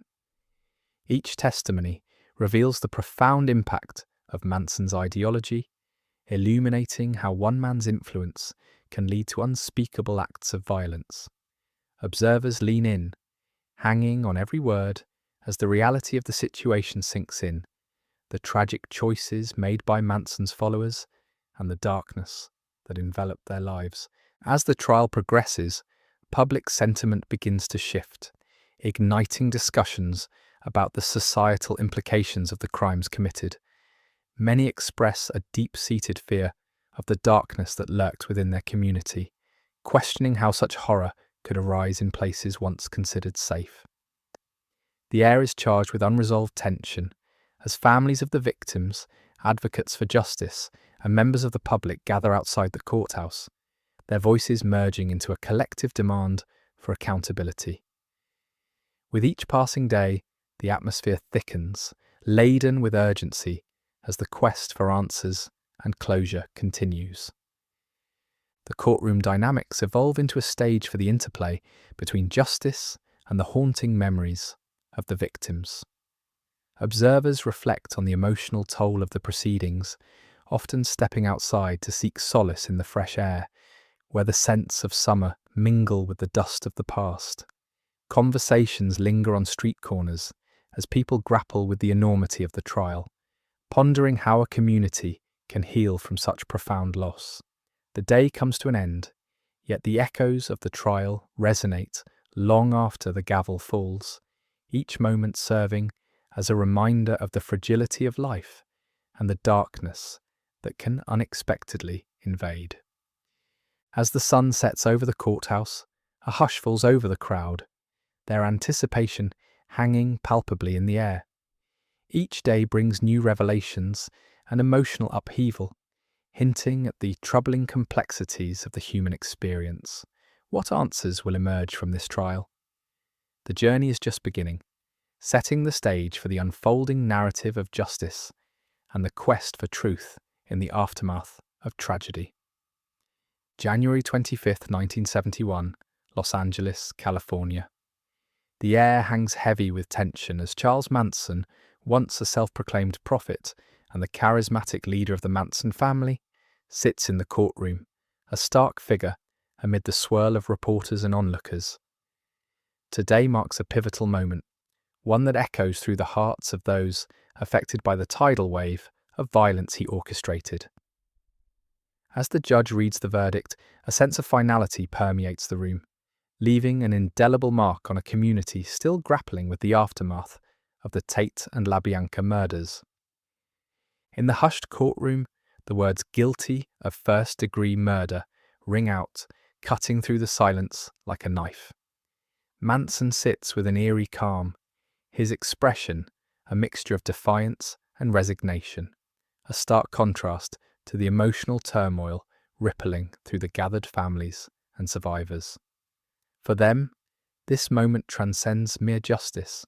It is a long-awaited acknowledgement of the horrors that unfolded in 1969, when Manson's followers turned their twisted ideology into brutal reality.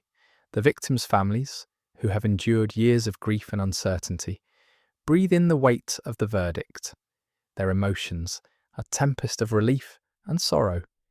As the courtroom begins to clear, murmurs of disbelief intertwine with expressions of relief, illustrating the complex tapestry of human emotion in the wake of this significant decision. Outside the courthouse, a crowd of reporters and onlookers has gathered, their cameras flashing like staccato bursts in the fading light. They await the reactions of the families who have suffered unspeakable losses, their faces etched with the weight of memories that can never be erased. In the distance, the sounds of traffic blend with the murmurs of anticipation, creating an ambient backdrop to the unfolding drama. Amid the chaos, members of the victims' families emerge, their faces reflecting a mix of hope and lingering pain. They speak to the gathered press, voices filled with a raw intensity that underscores the gravity of the moment. For them, Manson's conviction is a crucial step toward healing, a formal recognition that the violence perpetuated by his followers was not just a fleeting act of madness, but a calculated plan that shattered lives. Their words resonate, punctuated by the sharp sounds of camera shutters, capturing the faces of those who have borne the weight of such tragedy. The sentence is announced: life imprisonment. Manson's followers, the ones who carried out the horrific acts, face similar fates, their lives now intertwined with the legacy of violence and chaos that unfolded under Manson's direction. Each life lost, each family forever altered, serves as a stark reminder of the fragility of existence and the darkness that can lurk beneath the surface of society. As the details of the sentencing unfold, the courtroom atmosphere melds into a cacophony of emotions, ranging from outrage to a desperate yearning for closure.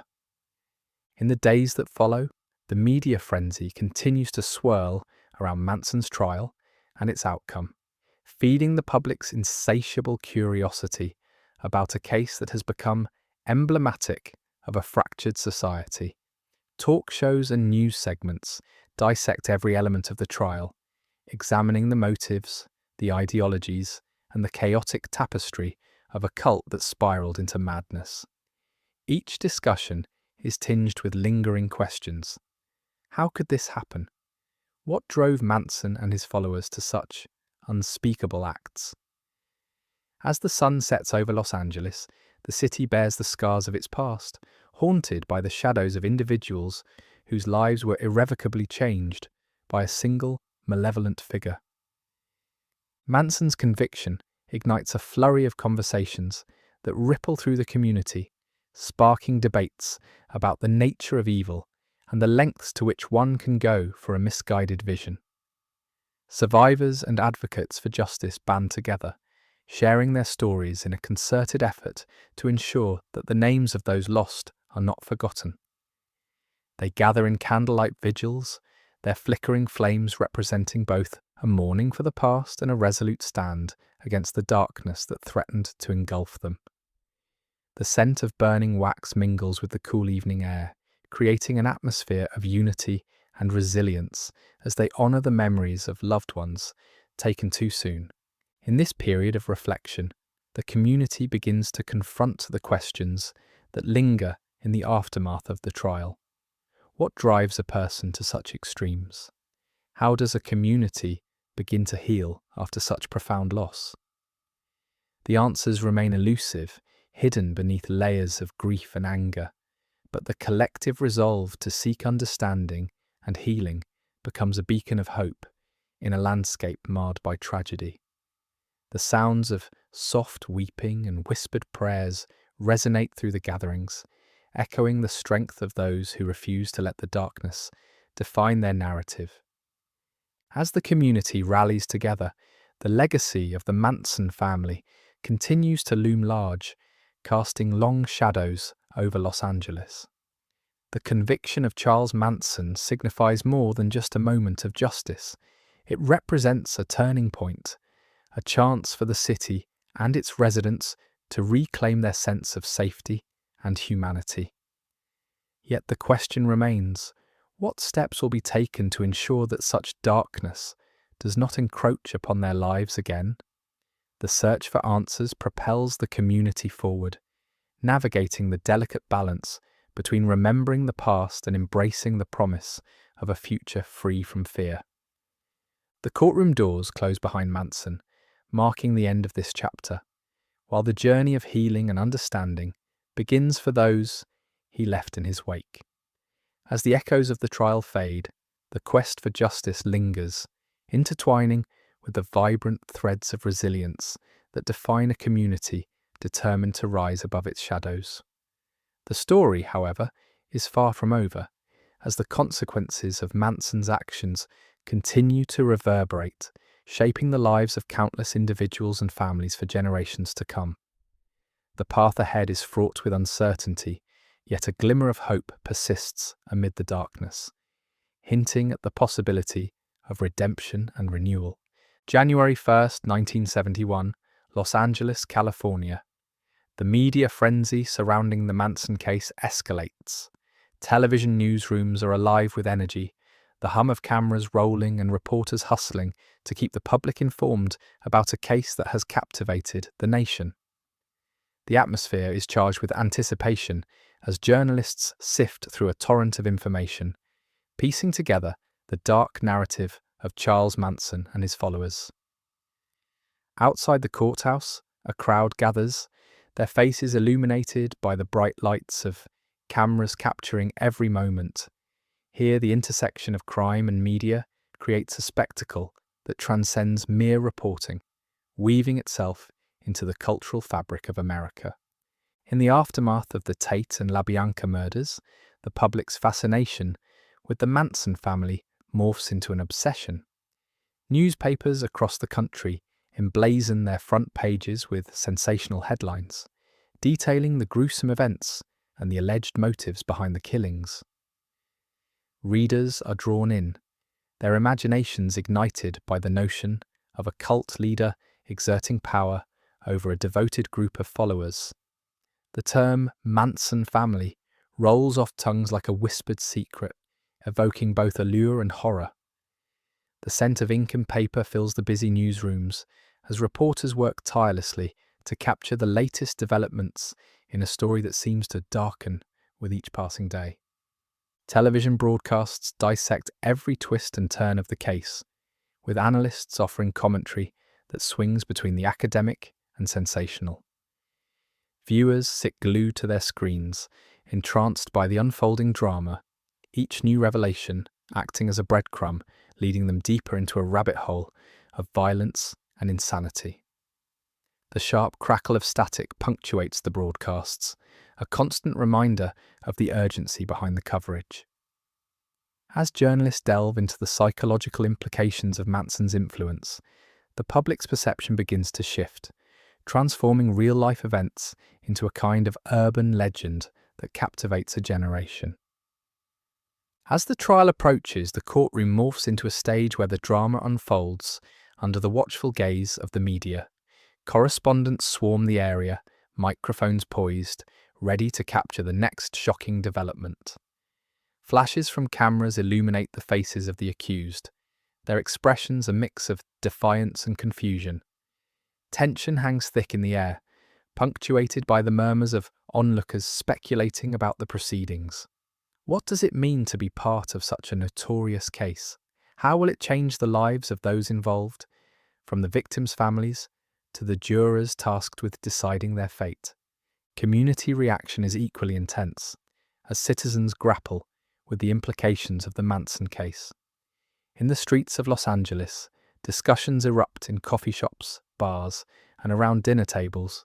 The question lingers: how could such evil emerge in a city that prides itself on its sunny disposition and glamorous lifestyle? Many cling to their televisions and radios, seeking comfort in the familiar voices narrating the unfolding events. The taste of coffee mingles with the anxiety in the air, creating a surreal backdrop against which the real horrors of the case unfold. Vigils are held not only for the victims, but also in solidarity against the darkness that seems to encroach upon their lives. The media's portrayal of Manson as a charismatic figure only fuels the public's obsession. He is depicted both as a monster and as a complex individual whose philosophies resonate with a disillusioned youth searching for meaning in a tumultuous world. This dichotomy creates a sense of desperation among viewers, many grappling with how someone could be so influential while embodying such malevolence. The interplay of fear and fascination seeps into the cultural consciousness, as art, literature, and music begin to reflect the themes of the Manson saga. The soft echo of guitar strings drifts in the background, a haunting reminder of the music Manson once used to lure his followers into his chaotic web. As the trial begins, a circus-like atmosphere envelops the courthouse. Crowds gather outside, their excitement palpable as they await a glimpse of the accused. Chants and jeers mix with the whir of news cameras, creating a cacophony that underscores the moment's tension. The skin on the back of the crowd's necks prickles with anticipation. Some carry signs reflecting outrage, while others simply seek to witness history unfold. Each day brings new revelations, and the relentless coverage serves to deepen the public's obsession, with every story adding layers to the already intricate narrative. Amidst the frenzy, the impact on the victims' families cannot be overlooked. As their pain is laid bare in the public arena, questions arise about the ethics of the media's coverage. Is it right to sensationalize their tragedy? The smell of grief hangs thick in the air, even as the spotlight shines brightly on the accused. Interviews with those who knew the victims reveal a complex web of emotions: loss, anger, and a yearning for justice. Yet the constant barrage of cameras and microphones threatens to turn their personal tragedies into mere stories for consumption. As the trial progresses, the cultural ramifications of the Manson case continue to unfold.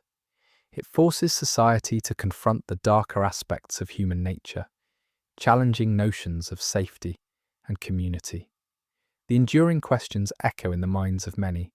What drives a person to such extremes? How does a community begin to heal after such profound loss? As the public grapples with their fears and fascinations, the Manson case evolves from a mere story of crime into a reflection of a society struggling to comprehend its own shadows. While the media frenzy surrounding the Manson case may begin to fade, its effects will linger, reshaping the narrative of justice and humanity for years to come. The stage is set for the trial, where the clash of testimonies and revelations will further captivate a nation. The next chapter waits just beyond the horizon, cloaked in the uncertainty of what truths might be revealed. 1971. August 1st, California. Manson's influence on popular culture begins to take shape. The air crackles with a sense of unease as the world starts to grapple with the shadows cast by Charles Manson and the horrific acts of his followers. 3 years have passed since the brutal Tate and LaBianca murders, yet the echoes of that violence reverberate through pop culture, news cycles, and the collective consciousness of America.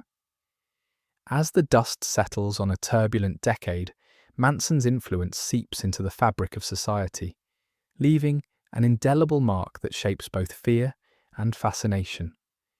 In the wake of these tragedies, Manson transforms into a cultural icon, embodying the dark side of the counterculture movement that once promised peace and love. The Beatles' music, especially the song Helter Skelter, now serves as a haunting backdrop to the twisted narrative of the Manson family. Listeners are drawn to the eerie images conjured by the song, a melody that has morphed into a chilling reminder of violence and fanaticism. Manson's interpretation of this track as a prophecy of an impending race war becomes part of the national dialogue, igniting discussions about the fragility of ideals and the capacity for darkness lying just beneath the surface of society. The juxtaposition of this once celebrated music with the horrors of the murders creates a dissonance that lingers in the air, stirring emotions that range from dread to morbid curiosity, distant echoes of a haunting melody. As the media descends on the story, Manson becomes a household name, and his trial captures the nation's attention. Courtroom dramas unfold in living rooms across America, dissecting the mind of a man who has positioned himself as a messianic figure, preaching a philosophy steeped in paranoia and violence. Manson's unhinged charisma is palpable, drawing viewers in as they watch the grotesque spectacle play out. With each day of testimony, the public grows more entranced, captivated by the psychological complexities of a man who orchestrated such brutality. It's a grim fascination, one that prompts questions about the nature of evil and the human psyche, compelling society to con. The room falls quiet. Narrabilities. There is a pause. The chilling details of the murders seep into popular culture, inspiring a wave of films, music, and art that attempt to process the horror. Documentaries emerge, detailing the twisted history of the Manson family and the socio-political climate of the 1960s, a time when hope collided with chaos. The imagery of the Manson family, with their long hair and free-spirited demeanour, becomes emblematic of a lost dream, a stark reminder that the promise of a utopian society can spiral into violence. The legacy of Manson is not merely one of horror, it becomes a lens through which society examines its own darker inclinations, igniting discussions on free will, manipulation, and the power of charismatic leaders. Flickering film projector. Manson's followers, many of whom remain imprisoned, also capture public interest. Their stories, revealing lives before and after Manson, provide unsettling insights into the dynamics of control and devotion. Some attempt to distance themselves from Manson's ideology, while others cling to the twisted beliefs that once bound them. Their testimonies fuel a barrage of media coverage, further entrenching Manson's narrative in the public psyche. The ongoing trials of these individuals serve as a grim reminder that the ripple effects of their actions continue to reverberate through both the justice system and the broader community. Within the walls of prison, the cult-like atmosphere they once thrived in morphs into a haunting reflection of their past choices, leaving many grappling with regret and confusion. Echoing footsteps in a prison corridor. The Manson family's story prompts a resurgence of interest in cult dynamics and the psychological manipulation of followers. Scholars and psychologists dive into the nature of cults, exploring the factors that lead individuals to abandon their autonomy in favor of a charismatic leader. The Manson case becomes a case study, a cautionary tale of how idealism can devolve into fanaticism. The chilling question echoes through academic circles. What drives people to such extremes? As listeners ponder this, the boundaries between the observer and the observed begin to blur, revealing a collective anxiety the room falls quiet of human nature. There is a pause. In the shadows of this cultural discourse lies the poignant reminder of the victims, the individuals whose lives were cruelly extinguished. The names Sharon Tate, Jay Sebring, Wojciech Frykowski, Abigail Folger, Leno and Rosemary LaBianca become synonymous with tragedy. Their stories woven into the fabric of a society determined to make sense of the senseless. Memorials and vigils are held, honouring their lives and the grief of their loved ones. The haunting imagery of the Tate residence transforms from a vibrant social hub into a chilling crime scene, forever altering the perception of safety in Los Angeles and beyond. The victims, once vibrant and full of promise, are now at the centre of a narrative that grapples with the complex interplay of fame, violence, and loss. Soft murmurs of a vigil.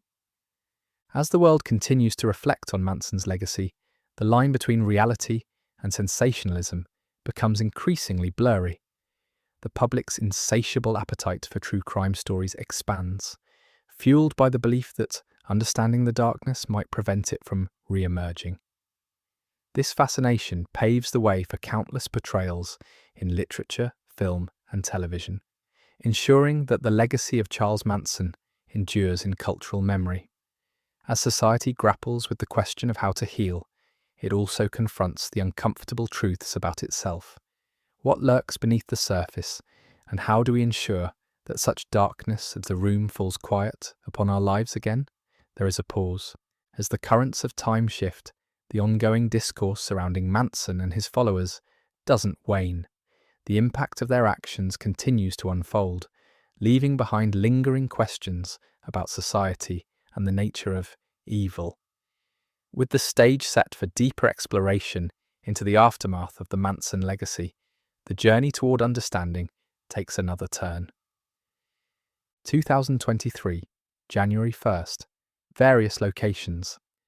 Experts gather to reflect on the events surrounding Charles Manson and the legacy of his crimes, their voices echoing with a blend of reverence and horror as they dissect the implications of the Manson case on modern society.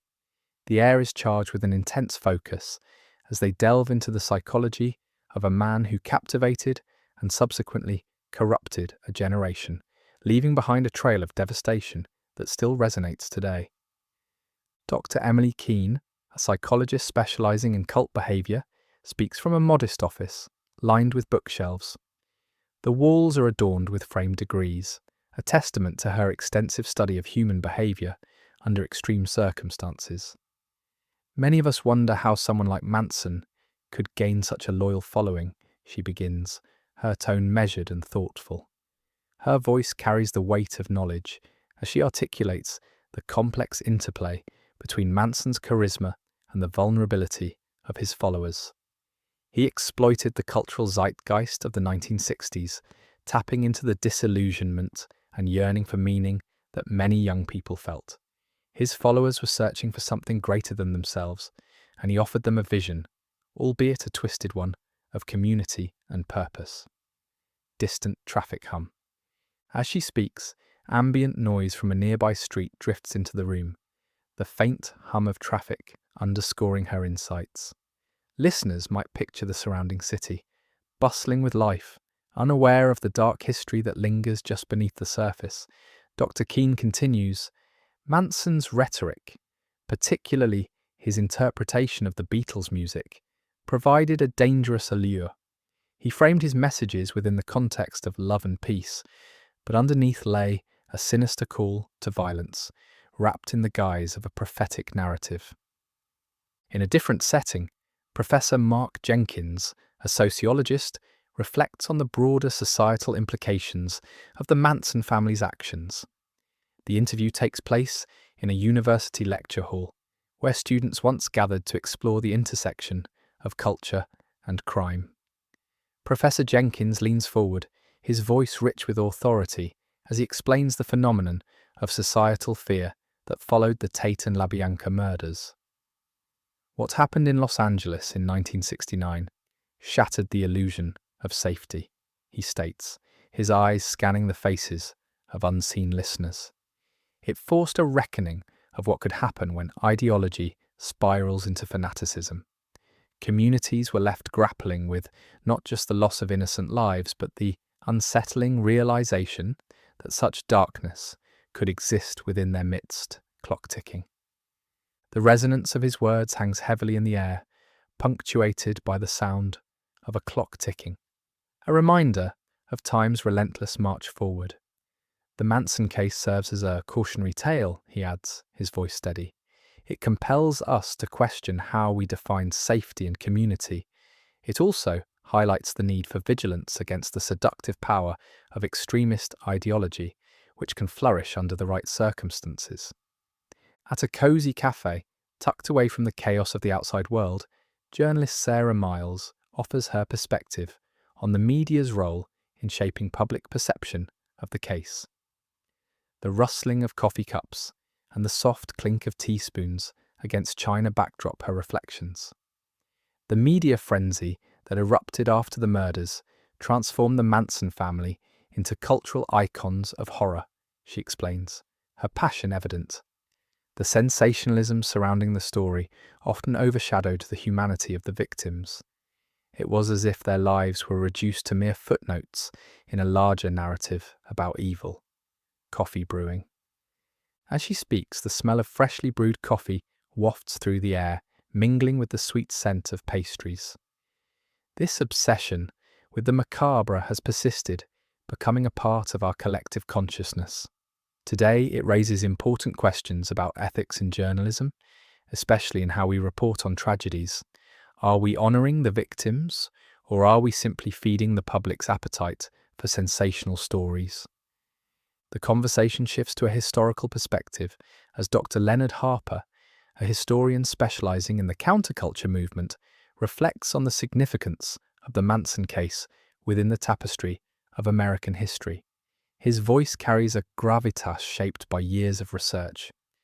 The late 1960s were a time of upheaval, characterised by a clash between idealism and reality, he notes, the weight of his words resonating deeply. Manson exploited this chaos, emerging as a figure who personified both the promise and peril of that era. His story is emblematic of how the pursuit of utopia can devolve into horror, especially when individuals lose sight of personal responsibility. Distant train whistle. The sound of a distant train whistle punctuates his commentary, reminding the listener of the passage of time and the ongoing consequences of past events. We must understand Manson not just as a monster, Dr. Harper continues, but as a symptom of a much larger cultural illness, a reflection of how easily people can be swayed by fear, paranoia, and the longing for belonging. As the discussion progresses, the experts weave together a tapestry of insights that illuminate the case's far-reaching implications. They allude to the tangible aftermath of the Manson murders, highlighting the waves of fear that rippled through communities and the subsequent changes in law enforcement and public policy. The weight of their reflections resonates as they underscore the importance of vigilance and understanding in a world where the line between sanity and madness can blur unexpectedly. As the conversation draws to a close, each expert offers a final thought, emphasizing the need for continued examination of the Manson case and its lessons. The collective voices echo a call to action, that society must remain aware of the potential for extremism to take root and flourish, cautioning against complacency in the face of such darkness. In this reflective moment, listeners can sense the gravity of history as the story of Charles Manson and his followers remains relevant, urging a contemplation of the fragility of societal norms and the darkness that can encroach upon the lives of the unsuspecting. The echoes of the past serve as a reminder that vigilance is essential in safeguarding against the rise of extremism in any form. As the experts conclude their reflections, the stage is set for the unfolding of the next chapter as the investigation into the Manson family's crimes continues, revealing layers of complexity and unanswered questions that linger in the shadows of history, shadows of